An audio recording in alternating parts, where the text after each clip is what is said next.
Pica is an eating disorder type in which a person eats things that are not necessarily for human consumption, things that are not considered food. A person with pica can eat harmless things such as ice to harmful things such as metal. Pica is more often severe and long-lasting in individuals with developmental disabilities. Signs and symptoms of pica include clay. A person with pica may eat clay, rocks, papers, ice, hair clips, paint chips, and also chalks. Pica in humans has various subgroups defined with the age of the substance that is ingested. Some of the mostly common described types of pica include an individual eating soil, an individual eating ice, or even an individual eating starch.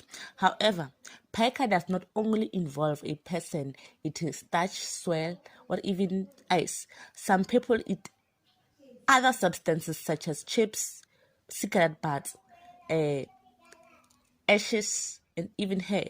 Although pica can affect any person of any background, but in high chances it affects pregnant people, people with developmental disabilities, people with psychiatric diseases, people in the early childhood, people with poor nutrition, also, and other people with certain religious traditions.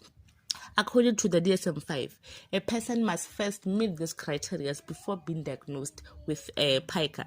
Criteria A, they must have persistent eating of non-nutritive, non-food substance for over a month.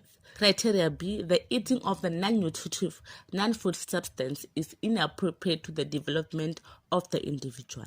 Criteria C, the eating behavior is not part of any cultural practices.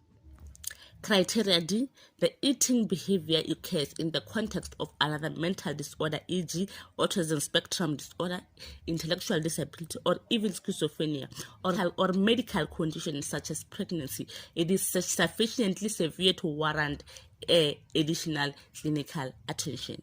For a person to be diagnosed with pica, a mental practitioner must first rule out the following diseases: other mental disorder, anorexia nervosa, infectious disorder, non-suicidal self-injury, or non-suicidal self-injury behavior in personality disorders.